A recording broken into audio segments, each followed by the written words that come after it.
l'épreuve, c'est comme un précipité, en fait, que Dieu permet dans notre vie pour mettre à la lumière quelque chose qu'on ne voit pas. Et on voit que quand l'épreuve arrive, on peut changer du tout au tout. C'est le processus de Dieu. Et en fait, Dieu, à travers les épreuves, permet que notre chair soit crucifiée et puis qu'on ne réagisse plus à toutes les actions de l'adversaire en face de nous. Donc en fait, les épreuves, nous amènent à un autre niveau de transformation. Bonjour à tous et à toutes, content de vous retrouver. Psaume 17, verset 3, en version Bible annotée.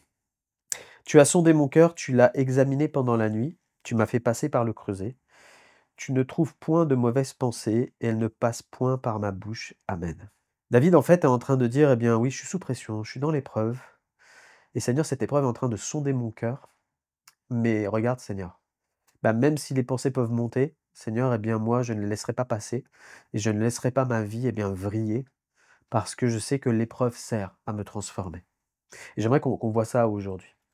On voit que David, tout au long de sa vie, a eu cet axe de travail sur lui-même, de dire: «Je vais veiller sur mon cœur et je vais me garder de dire des choses qui vont être un déshonneur non seulement pour moi, mais surtout pour Dieu et avoir des pensées charnelles, des pensées qui vont faire du mal, des pensées qui ne viennent pas de Dieu». On voit que dans sa vie, par moments, il va avoir, des occasions même de se venger et qu'il va refuser, alors qu'il aurait très bien pu le faire. 1 Samuel 24:6. Il dit à ces gens que l'Éternel me garde de commettre contre mon Seigneur, loin de l'Éternel, une action telle que de porter ma main sur lui, car il est loin de l'Éternel. Quand est-ce que ça se passe? À un moment donné de sa vie où Saül, qui le pourchassait depuis tellement longtemps, il va être juste en face de lui, il est caché dans une caverne, et Saül est en train de faire ses besoins, en clair, dans cette scène-là. Et David est derrière, et ces gens lui disent: «Ça y est, Dieu te l'a donné». Ils disent même: «L'Éternel te l'a donné», hein. C'est-à-dire, ça y est, tu peux le détruire, ça va être fini, tu vas prendre la place parce que toi, tu es appelé à être roi, quoi. Et on voit que dans cette scène-là, en fait, David va résister aux gens là qui lui mettent la pression. Il sent que c'est une épreuve pour lui, et puis il va dire: «Non, je ne toucherai pas parce que c'est loin de l'Éternel, c'est un choisi de Dieu». Waouh!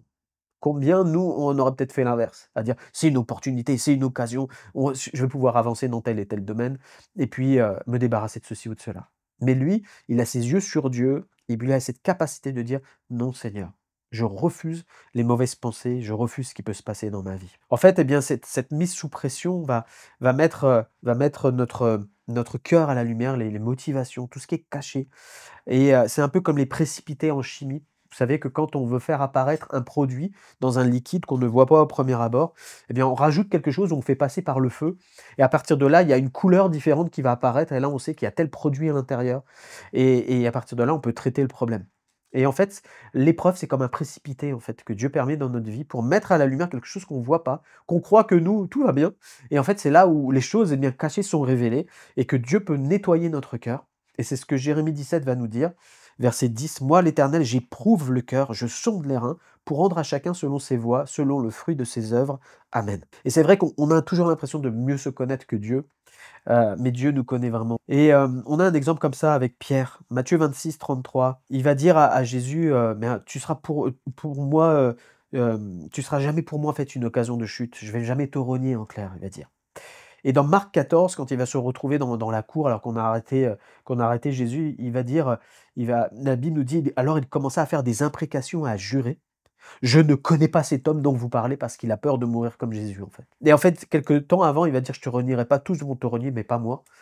Et puis quand l'épreuve arrive sur sa vie, alors, ce que Jésus lui avait déclaré comme quoi il allait le renier, va arriver. Il va même jurer devant tout le monde à voix haute, à dire: «Je connais pas cet homme, je connais pas cet homme», alors qu'il a mangé à sa table et qu'il a servi avec lui. Et on voit que, quand l'épreuve arrive, on peut changer du tout au tout, et ça nous arrive. Parfois, on croit qu'on est quelqu'un de calme, puis tout d'un coup, l'épreuve arrive et là, tu te mets en colère, tu sais pas pourquoi, tu dis: «Mais qu'est-ce qui m'arrive?» Mais en fait, c'est parce qu'il y a encore des choses dans ton cœur que Dieu fait ressortir à travers l'épreuve, et qu'il amène à la lumière pour que ça soit déposé à ses pieds et que ça soit changé par le Saint-Esprit. C'est le processus de Dieu. Et c'est pas quelque chose qui doit t'amener à la culpabilité aujourd'hui, mais à juste dire: «Seigneur, merci aussi pour les épreuves, parce qu'elles m'amènent à être mieux qu'hier». Ça fait partie de notre chemin avec le Seigneur. En fait, ce que Dieu fait à travers les épreuves, c'est qu'il nous appelle à la mort personnelle. Un mort ne réagit plus, en fait. Quand on regarde un mort, on peut le toucher, on peut le piquer, on peut faire ce qu'on veut. Il n'y a plus de réaction, c'est fini. Il n'y a plus de vie là.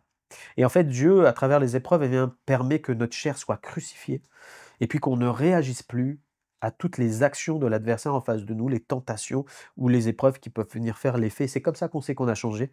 C'est quand, en fait, eh bien, la même situation qu'on vit, eh bien, on ne réagit plus du tout de la même manière. Il y a eu une mort qui a été faite là dans notre chair. Eh bien, peut-être hier, on était impulsif et aujourd'hui, on est calme, on est tranquille face à la même situation. Et c'est l'œuvre du Saint-Esprit, c'est à travers les épreuves. Et donc, en fait, cette chair, elle doit mourir. Romains 8, 13, 14. Si vous vivez selon la chair, vous mourrez. Mais si par l'Esprit, vous faites mourir les actions du corps, vous vivrez, car tous ceux qui sont conduits par l'Esprit de Dieu sont fils de Dieu.